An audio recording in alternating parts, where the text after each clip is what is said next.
there are people I've talked to who don't read fiction. They only read nonfiction because they want to self-educate. For the reasons we just described, I think that's a huge error. I think the best political books ever written are all fiction. That's my humble and assertive opinion on that. And the reason they're successful is because, first of all, they were able to publish them without censorship because it's ambiguous or fictional enough to exist in the country they published it in, right? During the time that they published it in. Second of all, it's an entertaining read because it's fiction. Therefore, people who aren't reading it for political purposes may still and have read it, right? Mm-hmm. And I think it's an important statement to make. Like, I wanted to bring up Victor Hugo. He applies to our creative process, to creative process from agony, the creative process through reaction, and being a fictional political writer. And my favorite book of all time is Les Mis. And I find myself questioning, like, would he have written this book? Would it be the same book? Would it be as good of a book if his favorite daughter didn't drown with her fiancé? Which was an event that triggered a 10-year lapse in work for him, because he was a very prolific writer, and he just stopped writing for 10 years. And then 10 years later, Les Mis. And it's also wouldn't have existed, I think, if it wasn't for Napoleon III, because the book is, he used to support Napoleon III, and then he realized that he's a tyrant, and he went the other way. So it was a reaction to his own realization of political change. He was exiled too. I think he was in his. For people who are completely ignorant to Victor Hugo, and there might be some young people in the audience or older people in the audience who are, and that's fine. He was a 19th century French writer and poet, right? And in addition playwright. In addition to Les Miserables, he wrote The Hunchback of Notre Dame. Yeah, which is a great criticism on how people are treated within French society.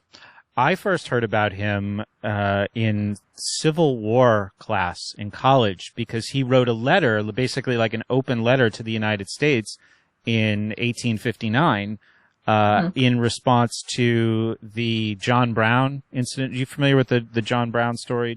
John Brown was a radical abolitionist who basically hijacked this military fort in...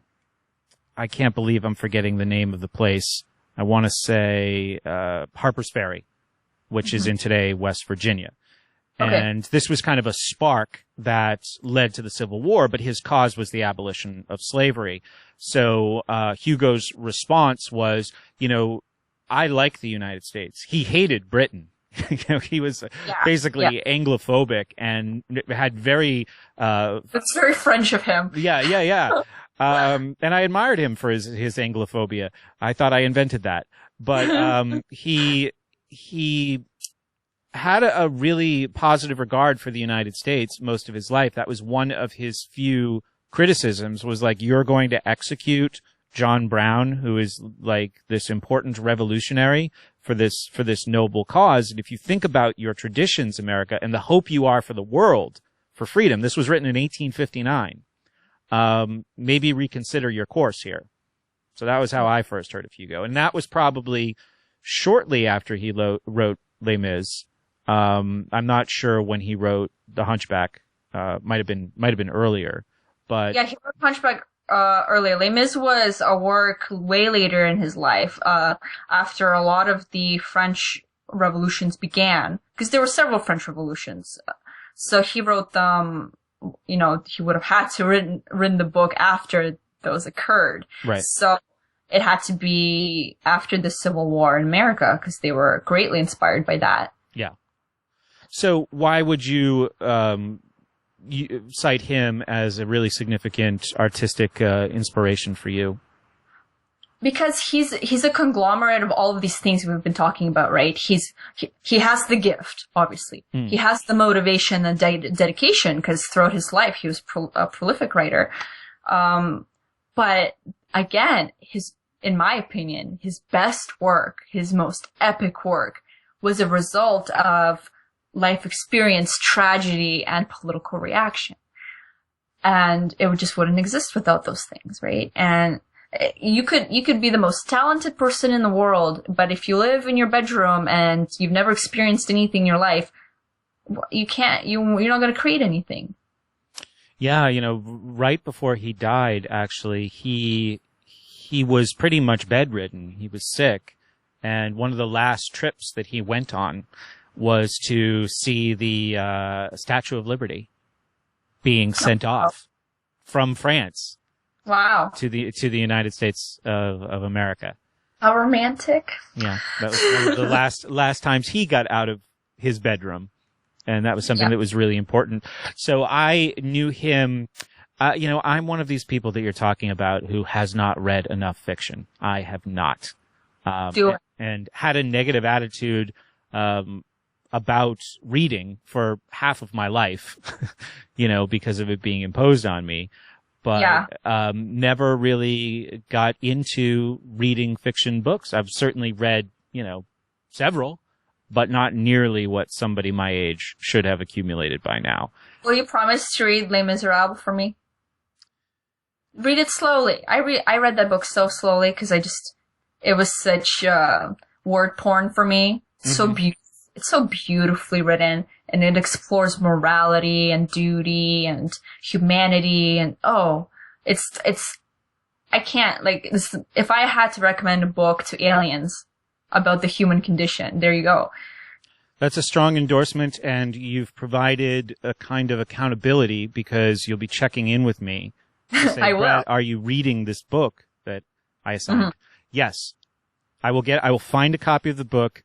The next time we speak, unless it's later this week, I will have a copy of the book. Get a good translation. There's a new translation I picked up by a woman that's been very popular in the recent years. But I'll message you the translation that I really enjoyed the first time I read it. Can we mention some more people that? Absolutely, yeah. So another person that had a very creative, that has very interesting, interpretable creative process is Mary Shelley, who's the daughter of Mary Wollstonecraft, who was one of the first feminists. And she died shortly after she gave birth to Mary. But Mary grew up surrounded by books, and her father was a philosophical intellectual. And she ran away with a poet, and she hung around with people like Lord Byron, and she was very stimulated, in a very stimulated atmosphere, which for women at that time could be argued was quite rare. Those kind of circles were usually occupied by male intellectuals, but because of her parents and her history, she was really exposed to all of it. And she had a child with this poet, and the poet actually, it was very scandalous. They're very modern, he ditched his pregnant wife to elope with Mary. Mary's parents were never married and were generally against that current institution of marriage. They were very progressive, by definition for that time. And, too bad that word is tainted. Now someone's going to be triggered by me using the word progressive, but anyways. So, then her child died. Her firstborn child with this poet died, I think 2 weeks after it was born. It was born premature. And I don't think she would have written Frankenstein if her child didn't die.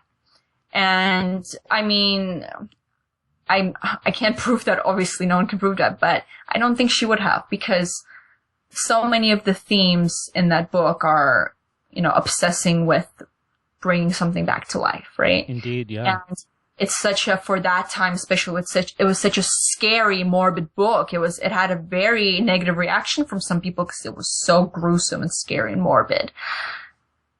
And I doubt she would have written it. Not in the same way, at least, if her child didn't die. I think that sparked something in her. And then again, that intellectual circle. I know she first wrote the short draft of it when it was a rainy day and Lord Byron challenged everyone in the room to a scariest short story competition. I think that triggered it as well. But I think that trauma of losing your first child at such an early stage of life probably fixated her on a theme of death and life. Interesting. Yeah, it brings up this question of living consciously. If she knew what the genesis of that story was or not. It's like when we're examining it, knowing the story and knowing a little bit about her biography, it seems obvious, right? Yeah. But when she first put the pen to the paper, did she know? Right? Was that a response to that trauma? It's an interesting thing to think about. It's not a question that you or I can answer, but it's interesting to think about how often that can happen. And is it better in the creative sense to be in touch, to be kind of inventorying what's going on inside your own head, or to be in some ways completely ignorant to it, which in most cases is certainly not better. Right? Like living consciously, accepting what is and deciding what to do about it, I think is always a better course for success and happiness in life. But then you have these cases of these incredible creative geniuses. We could expand to, some of the other people you mentioned, like Amy Winehouse, right? Where it seems to be a tremendous disconnect. Now, addiction is a tricky thing for sure. Between, what's going on in me and what's the best way to deal with it. Right? Yeah. So that's interesting. I think Amy was quite conscious of,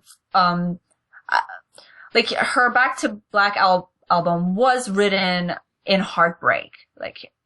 And because a lot of the songs are about that heartbreak. I mean, she must have been conscious that the album is fueled by her heartbreak to some degree, right? Mm-hmm. But was she conscious that that's what made her actually sit down and write it and maybe gave it that much soul? Maybe she was, maybe she wasn't. I think in retrospect, for sure. And better or worse, I don't know, I'm in retrospect, my most productive year was when I was in heartbreak. Mm-hmm. And that's retrospective now. And in the moment, I just remember having all this fuel in me, and I had to do something with it, and I had to prove to myself that I was capable of doing it. And I think if I was happy, it wouldn't have happened, because I'm happy right now and I'm kind of stagnating. I haven't made anything incredibly creative in a while. I haven't had that sit down moment where I just throw something up on the page and it's perfect. I haven't had that in a while. And it's because I've been very happy lately. And, it's kind of a curse to my creative process, because I have to be devastated to be incredibly creative. Yeah. Yeah. Well, I mean, even just with productive output, even if it's not what most people would consider creative work. I mean, I think what we do, or what I do, is creative because there is a process of creation in it, and that's the only definition it really needs. But yeah, I was really churning it out when I was newer to these ideas and really, really angry, and Barack Obama had just gotten elected and we just went through all the Ron Paul stuff. Yeah. I was furious.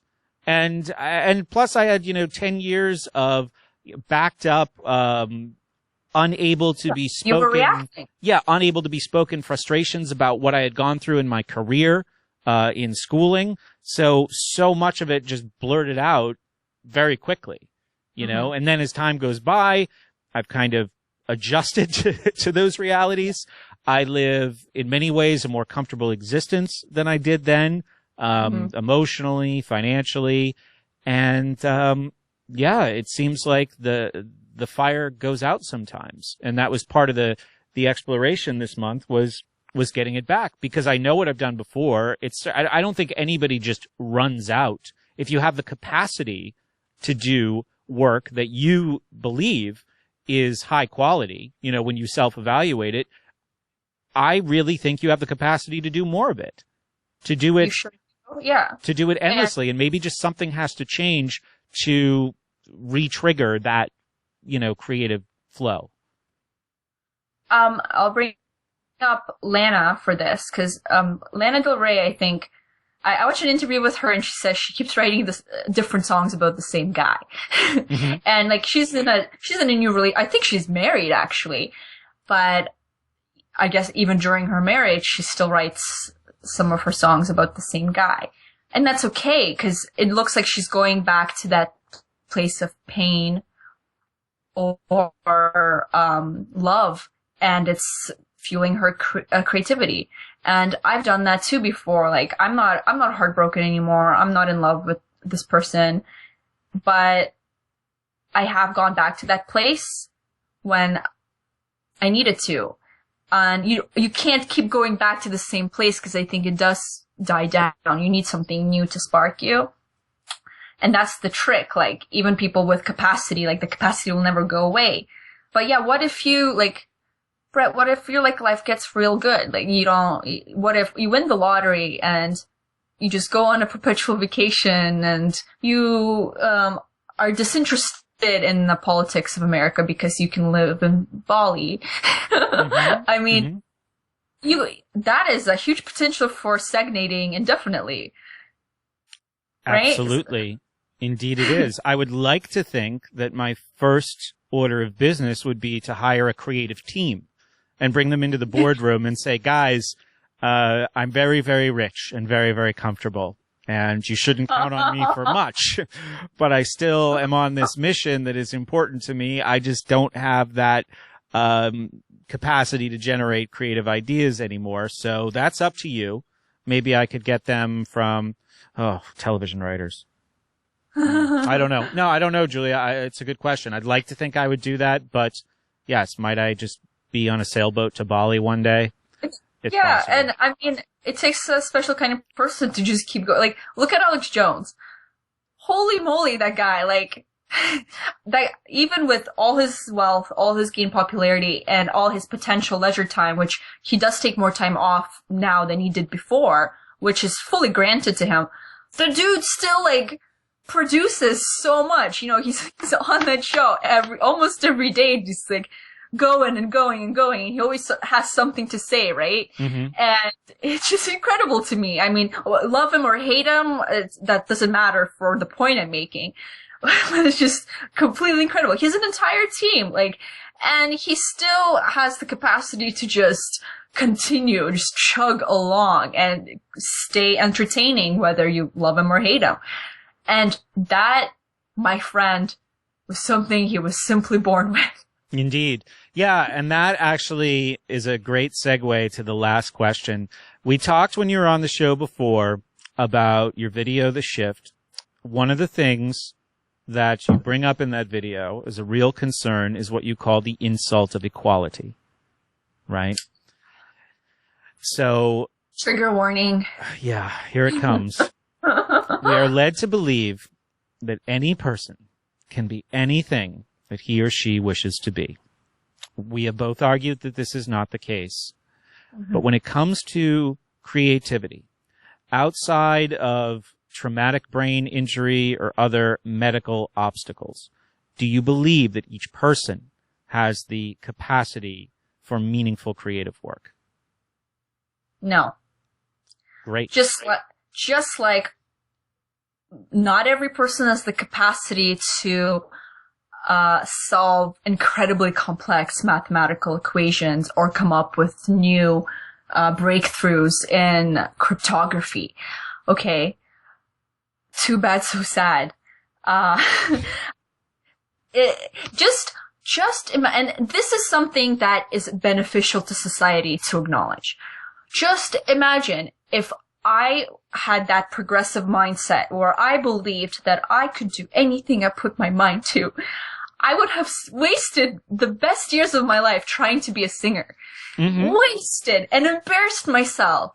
Completely destroyed my self-esteem. Probably spent lots of money and, more importantly, time on something that will never be realized.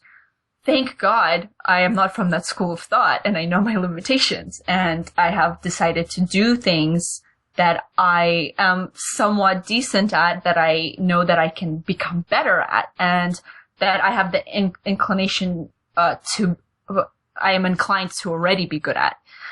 Some people should be lawyers.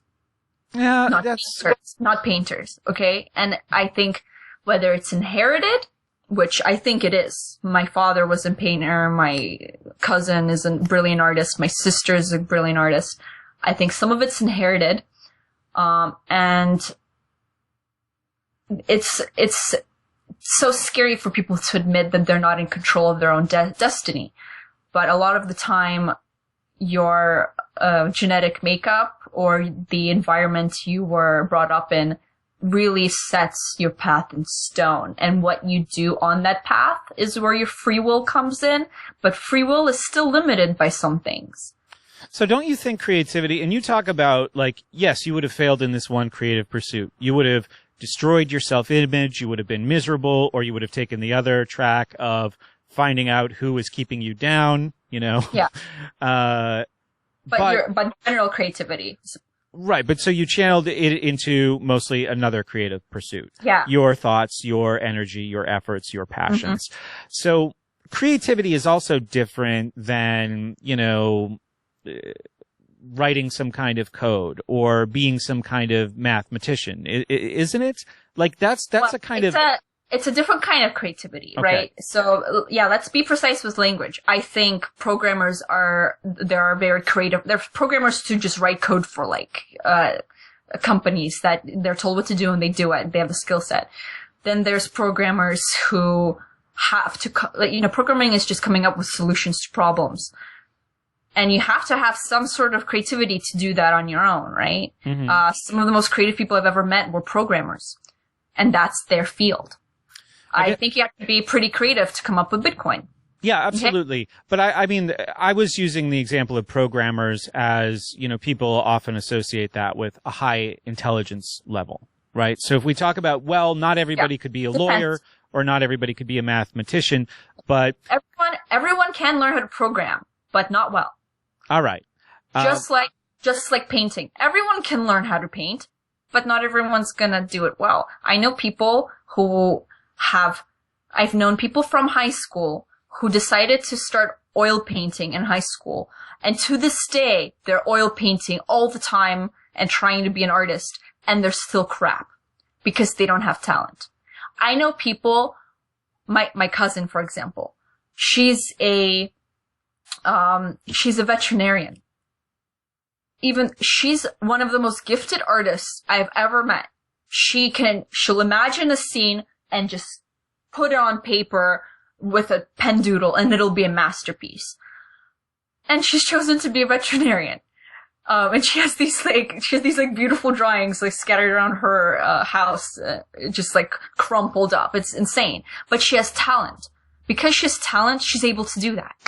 The reason why I asked that question is that as the month goes on, I'm going to encourage people to explore their creative capacities.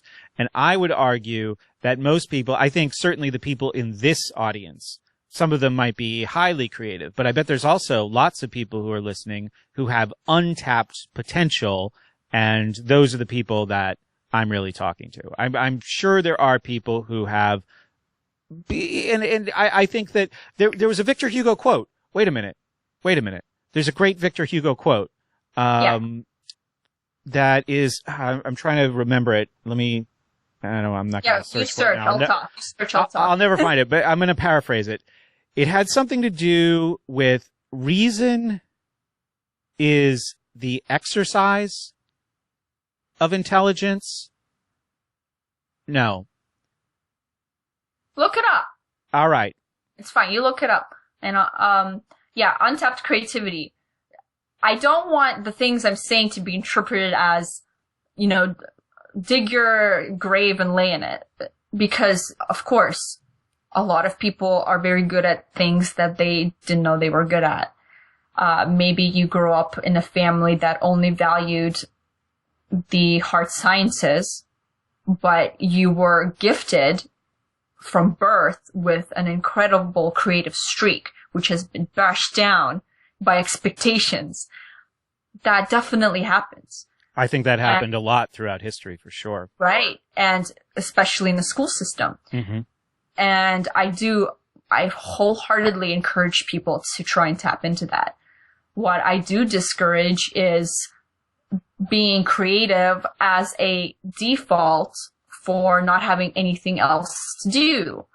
Because I'll give the example of going to art school. I was in art programs with people who should not be there at all. And if it was a math program, they would have failed because it's subjective arts and we have this PC culture where you can't critique anybody's creative outputs anymore. They, got a degree. Mm-hmm. And that pisses me off a lot because people who are actually talented are graduating at the same rate as people who aren't. And that reduces their degree to being completely meaningless, while a degree in engineering, high-level engineering, is never going to be meaningless because everyone else dropped out because they weren't smart enough or dedicated enough to achieve it, right? Right. But that's the problem with creative work. It is subjective, although I think there is a standard of objective quality, right? There's still a standard of, for me at least, someone just throwing paint on a canvas without any thought or context is not a great artist. And people think just because Jack the Dripper did it, he did it in a context where it was the first time anyone's ever done that. And he did it with meticulous, hardworking precision in some ways. Although it's chaotic, there was a meticulous nature to his artistic creations. And then I go to university, when that kind of style has been, done and moved on from, people are still doing that and they think that they're just as good. And people like that, there's a general kind of person that you're talking about gets emboldened by this false praise or these high marks that you don't feel like they earned. And they become these starving artist types because they can't. Get a job. Yeah. They can't make money doing the work they do because I think you're right. There's definitely an objective standard for quality. There certainly is in what I do. I was with Mark Edge this weekend from Free Talk Live, and I was berating him about like all the things that Free Talk Live, I said, if I had your resources, I would be doing this, I would be doing that, I'd be doing this, I'd be doing that. And what I said was there's a lot of things that I don't do because when they're done right now, they won't look how I want them to look because I don't have the resources or the skills to make them look that way. So I'm very aware that there's an objective standard for what I do of quality. And that's a limitation that obviously as time goes by, I want to overcome. But I do agree that there is a prerequisite for meaningful is such a subjective word, but there is a prerequisite for creative work. And I think intelligence is a big part of it. And the Victor Hugo quote that I got all excited about a couple minutes ago was, reason is intelligence taking exercise. Imagination is intelligence with an erection. I think that was why I remembered the quote. But if you think about that, that makes sense, right? There is an application of creative energy that's necessary or that comes from intelligence. I think that's really important. From being able to observe, let me say that again. From having keen powers of observation about what's going on around you and then being able to turn it into something that is your own. Yeah, I think you said it well. True creativity is not just putting paint on a canvas. It's the way you do it, right? So a child drawing a picture of a dog, I think we misuse the word creative. Is that creative? That's taking sensory input and reflecting it on a piece of paper, right? Mm-hmm. Which is important to hone craft. You do that for years until you can draw from your mind and be creative. Or you can composite you can create something unique on a canvas, that you came up with, or it's the whole problem of people used to people used to draw something like hyperrealism or hyperrealism. That's dead now because we have photography, right? So art has become something much more subjective due to that fact, because it's not enough to just draw a landscape anymore. It's not interesting anymore. It has to be something way beyond that. And this, that's an evolution of creativity. And you can see this with political thought as well, with political commentary. So before, people would often they would just reflect what's happening, right? Through just newspapers or a basic news broadcast. Look at where we've come. Now it's commentary and humor and reaction and social media memes, and all of these creative things evolve. Mm-hmm. And you can't do them in a way that they used to be done anymore, because you just don't live during that time. And people think that you can, but I think the most creative thing you can do is do something in a very unique way, right? And that's very difficult to do because so many things have already been done. Yeah, that is the trick. And do things differently, Yeah. I mean, they used to slap that creativity label on us all the time when I was in school. Everyone said I was creative when I traced my hand and then colored it to look like a turkey, But then a month later, during the Christmas play, when I was playing one of the three wise men and I dropped my staff and I announced to the crowd, "This is stupid," and I walked off the stage, everyone just thought I was bad. But I thought that was a way better move. Yeah.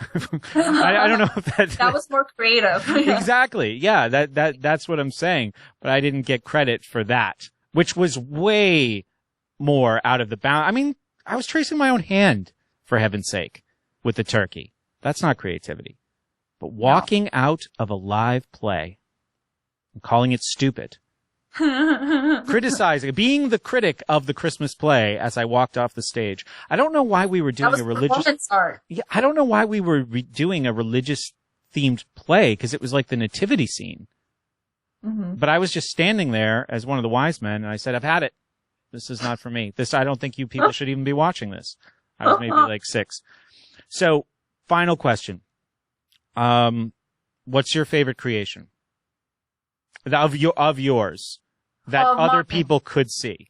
Well, that's easy. I was like, oh my God, of all time.